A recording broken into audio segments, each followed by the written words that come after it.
I like the way I can communicate with you today. I like the way I can keep in touch when you're far away. That is the latest from reggae legend Jimmy Cliff. Jimmy and reggae's story go hand in hand. He was there at the start. He traveled with the music as it went stateside and into Europe. And his music and his role as Ivan Martin in the classic Jamaican film The Harder They Come made sure the music went global. Jimmy has won Grammys. He's been inducted into the Rock and Roll Hall of Fame. He has the Order of Merit from Jamaica, the highest honor that can be given to a citizen there. Jimmy's career has been an incredible journey, and to talk about it, I'm so honored to say that Jimmy Cliff joins us now from Kingston. Jimmy, how are you? Yes, I'm great. Blessed love to you all. It's lovely to meet you. Tell me about this song, Human Touch, and why you wanted to put it out now. Everyone at this time particularly needs the human touch because obviously what's going on in the world has never been seen on this planet before. So we all need the human touch, especially in this time. It's a funny thing, hey, to write a song years ago and to have it be so relevant now, you know? Yes. The song was a personal experience I was writing about. I was in Tokyo, Japan, and finished the show. I guess I was missing my family. And there was a piano there, and I went and I started playing. And the emotion that I was feeling came out. Yeah. Who would have known that years later the song would have a whole different meaning? Who would have known indeed? But sometimes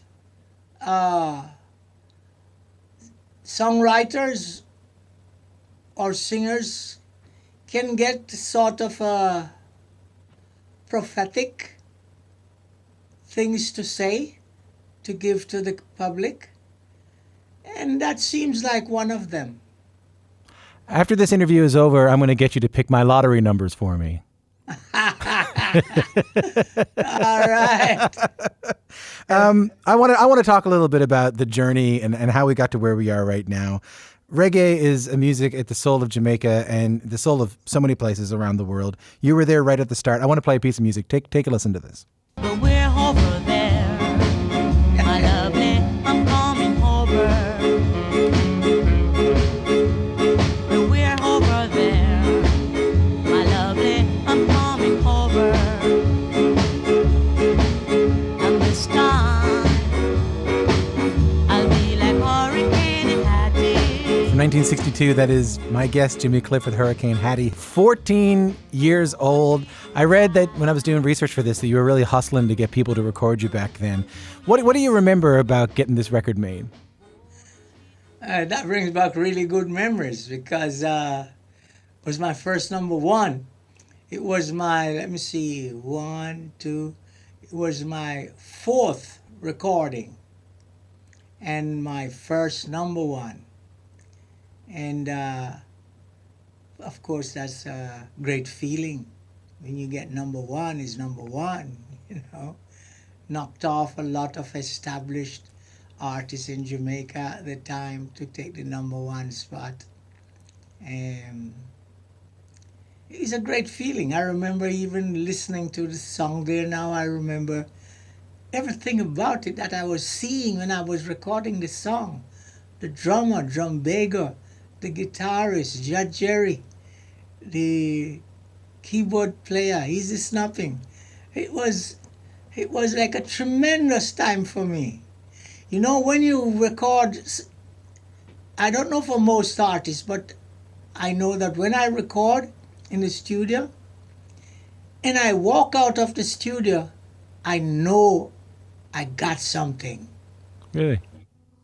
Yeah, and that was the feeling I got when I walk out of the studio with that after recording that song. You were right. Yes. When did you know you had a voice at all? A voice. No, that is something that happened preschool days. Just actually not quite preschool days because I was still going to what was called then infant school. And then when I went to all age school now, I was still in the church because my family were there, and so it works, you're compelled to go. And one time I sang in the church, and it apparently blew everybody away. So next time they asked me to come up on the rostrum and sing. What did you sing? I sang a gospel song. I think it was, if you ask me how I'm saved, I'll tell you how. I'm saved like the apostle, I'm saved like Cornelius. And so a gospel song like that. And wow, the church was packed. Every time they said, this little boy is going to sing. And the church was packed, and I attracted people to the church, and they started making money. And they put the collection plate around and make money. Could you ever have imagined then that you would make a living at music? I never imagined. No, I just know I love doing it. I feel good when I do it. In school, I attracted girls that would not normally look at me. Yeah.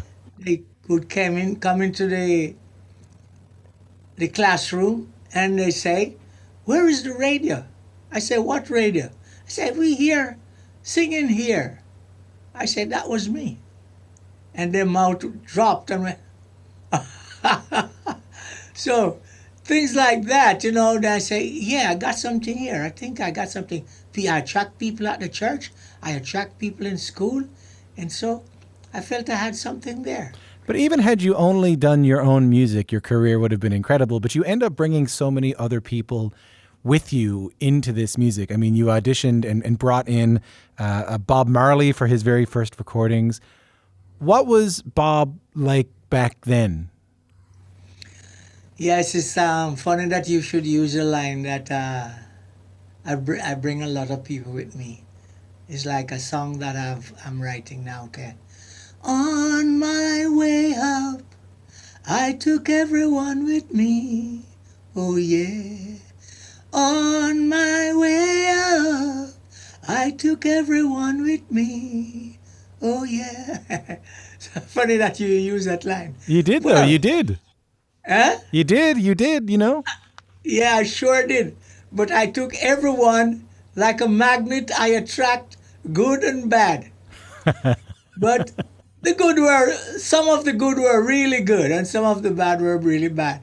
However, somebody like Bob Marley was one of the really good ones. He walked into the rehearsal room where I was playing the piano and announced himself.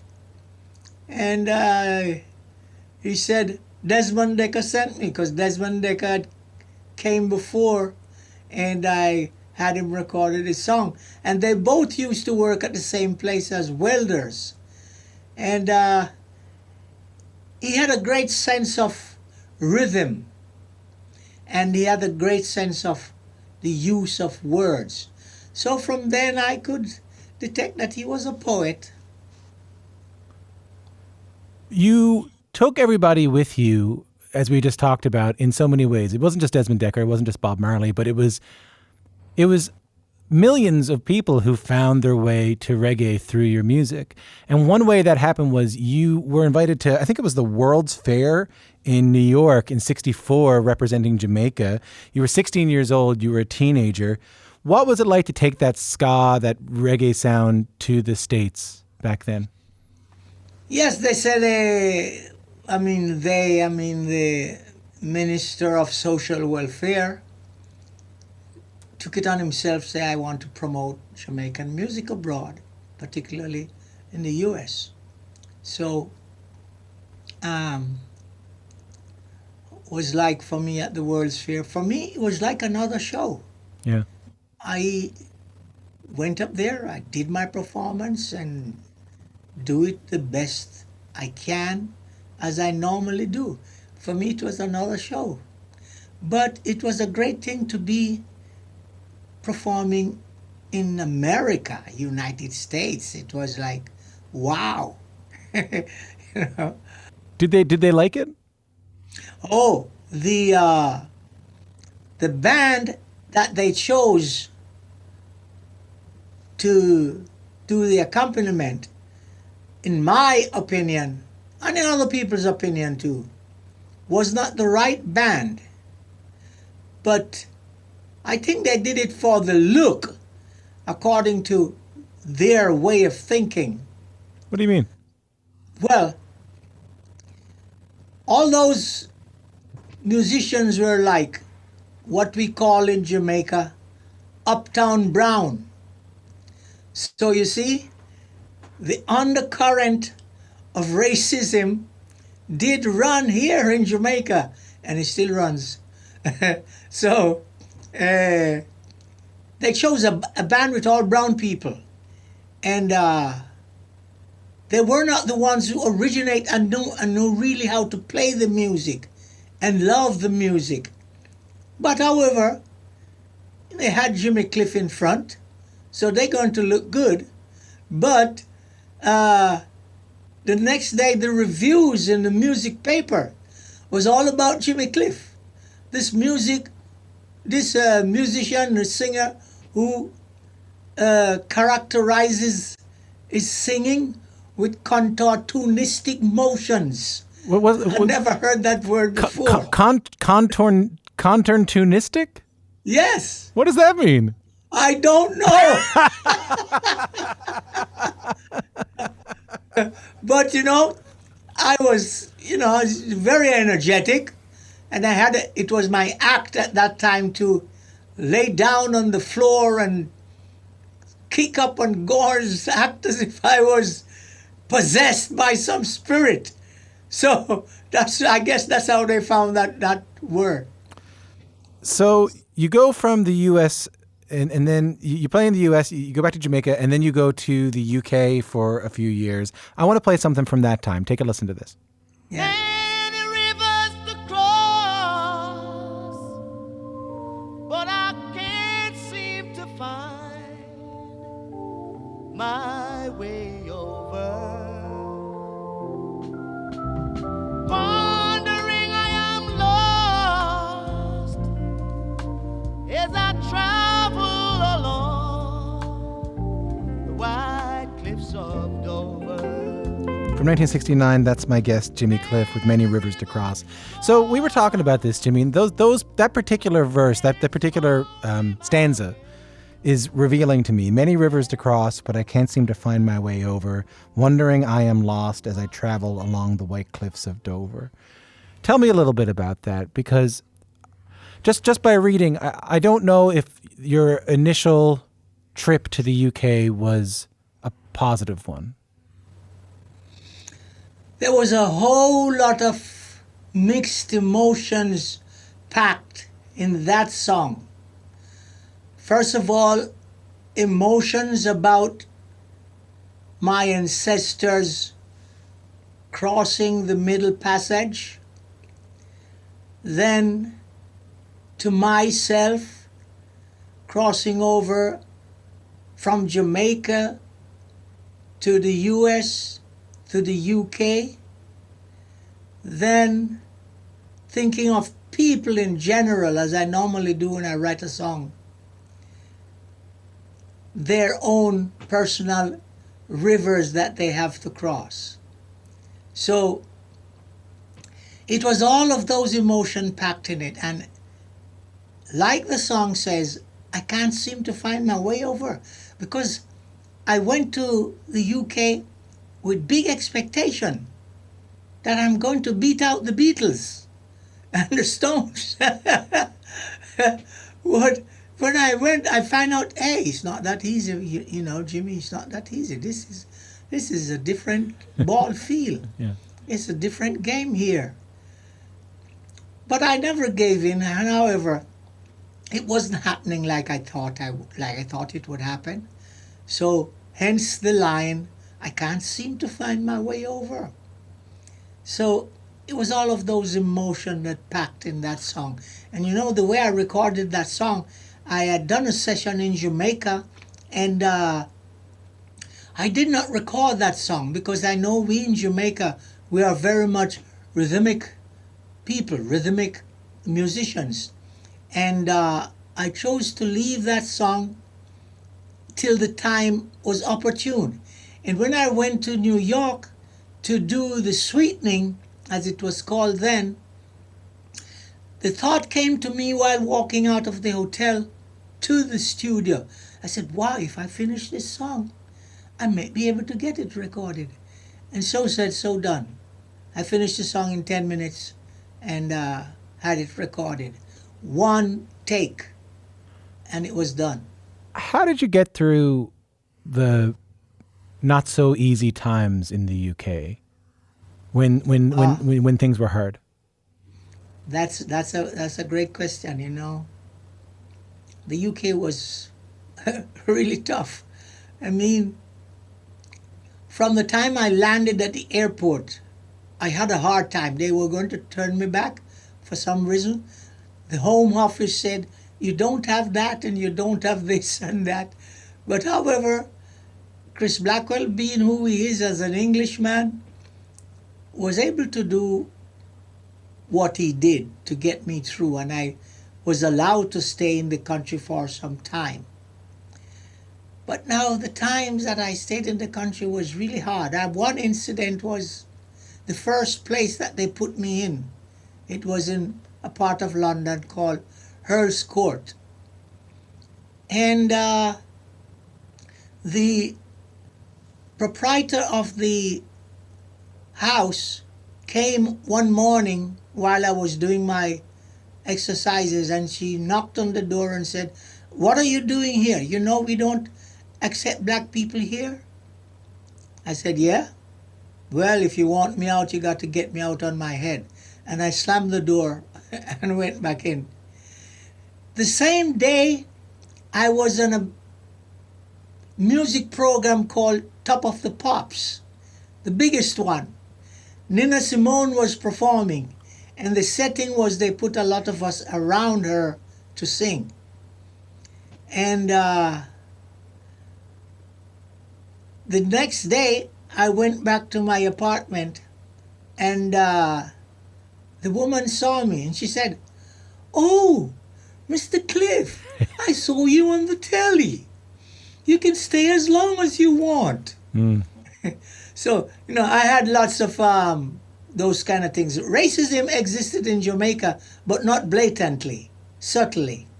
So it was like my first experience of racism there. And but, you know, that's the minus side. On the plus side, there were lots of great museums. I went and I learned a lot of things that I wouldn't have known otherwise. Did you get to know Nina Simone? Did you get to talk to her? Yeah, I spoke to her.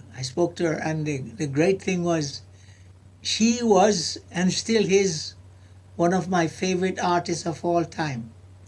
But she was such an emotional person, you know. Like love oozed out of her, from my point of view. Love oozed out of her. The way she spoke, the way she looked at you and all of that. Yeah, that was a big moment for me. Well, what did you talk about? I just say, I love the way you play your piano. And she had her own style. I say, I love the way you play your piano. And I love your voice. I'm a big fan of yours. And she just acknowledged it and spoke some nice words. I don't remember what they were. But yeah, it was a big moment for me. I want to talk about another big moment, and this was a big moment for a lot of people. Take a listen to this.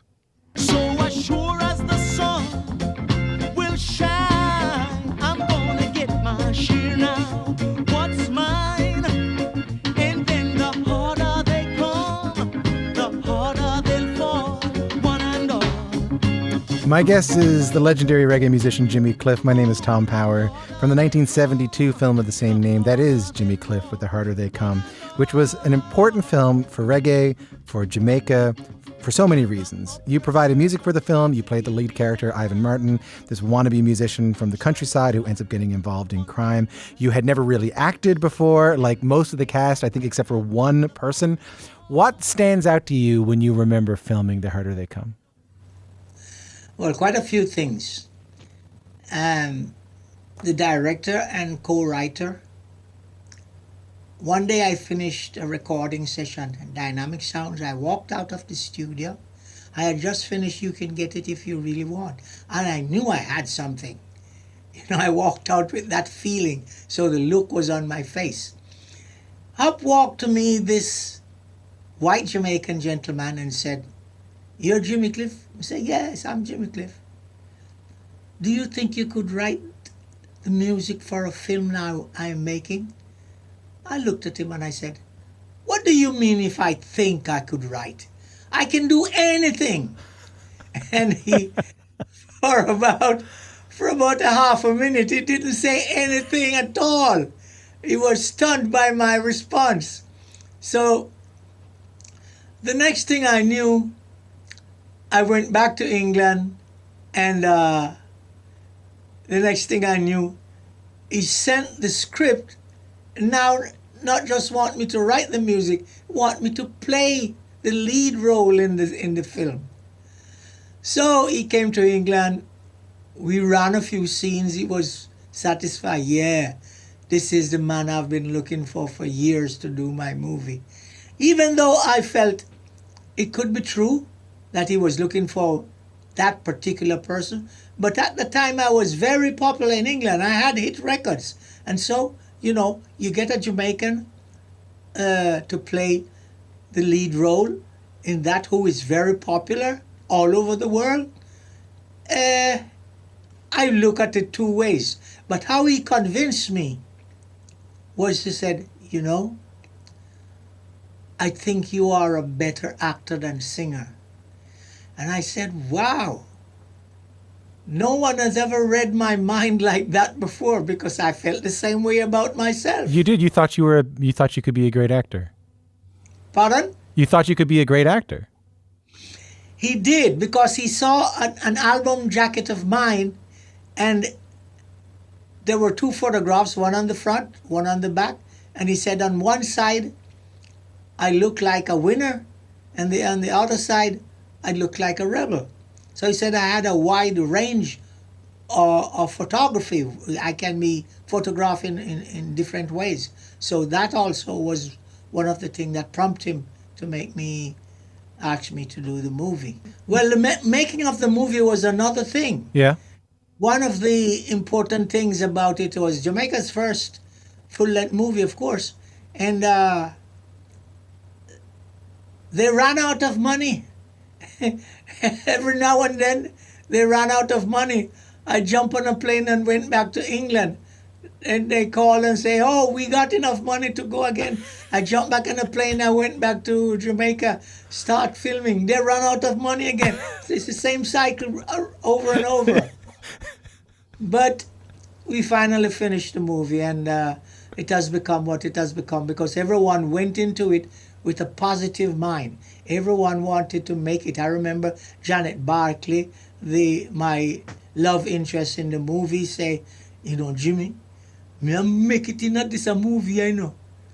So we all felt that, hey, we are all movie stars now. We are going to make it. So I think because of that kind of feeling that everyone was working with, it came across very natural, and I think is what gives the film its longevity.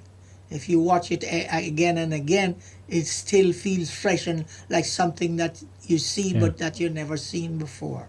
Yeah, to this day. I want to play something right now, and this is not a song. Take a listen to this.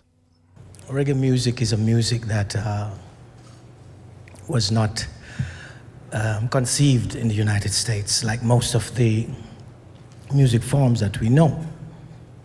So to be standing here with you today with the music that I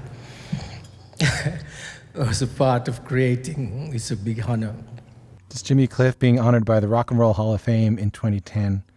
You talk with such pride about reggae. What does reggae mean to you? Well, reggae, is the cry and the joy of the poor people. The upper class people in Jamaica were able to jump on a plane and go to Miami and buy whatnot. But we in the lower class, what we had was the music that we created and the halls, which is called dance hall, the halls that we played the music in where dances were held. So it means that to me, and it still means that to me. The cry and the joy of the people. The cry for justice, the cry for identity, the cry for recognition, and the joy to be among your people, listening to music created by your own people. So that's what it meant to me, and that's what it still does. So why has it become so meaningful to people in countries very far from Jamaica? In countries all over the world, reggae is not just music they like, it's very meaningful music to them. Well, for one, it's a rhythm that you don't have to know how to dance. You put it on, you dance how you feel. Whichever way you feel, you dance like that. And the contents of it, quite essentially, is love. You feel that kind of love vibration. It makes you feel good. I'm not saying like, let's take a music like jazz. I love jazz. But I didn't love jazz as a child growing up. When I became an adult and I started to listen to jazz, I started to like it. But it can be a bit complicated for some people. But reggae rhythm is so easy, and anyone can just fall in and do their own thing. I think it's kind of those things that make people all over the world gravitate to it. I hate to end on a sad note, but it's been a hard year, I mean, especially in your world. I mean, we lost Toots Hibbert from Toots and the Maytals. I was actually supposed to speak to him 4 days before he died, and then his people told me he was in the hospital, and of course, he passed. And then Lee Scratch Perry passed just a couple of days ago. I'm not sure what I want to ask here, except to say, like, how has that been for you? Well, because Toots was a very close person to me as an artist, and there was another artist as well that went just a week within that same week. His name was Hugh Roy. Mm-hmm. He was like the father of DJ music. We call him Daddy Roy. So yes, I mean, not having those people around anymore, it's a big loss. But I look at life the way of my ancestors, which says our time on this planet is but fleeting, a short time. But when you go to the other side of existence, it's a much longer time and can be more joyful. So even though Toots is not here with us at this time, I know that his spirit, his soul has gone to higher heights. He has flown to higher heights with his wing. How can I say I know? Because he was a good man. He was a good man. And there's a place for good people and for bad people on the other side of existence. But I think Toots would fall in the category of good people. Well, I'm so sorry for your loss, and what a joy though it was to talk to you today. And talk a little bit about your journey and talk a little bit about this music. And thanks so much for your time. Lovely to meet you. Thank you very much indeed. It was really nice talking with you as well. Jimmy Cliff is a reggae legend. His latest single, Human Touch, is out everywhere now.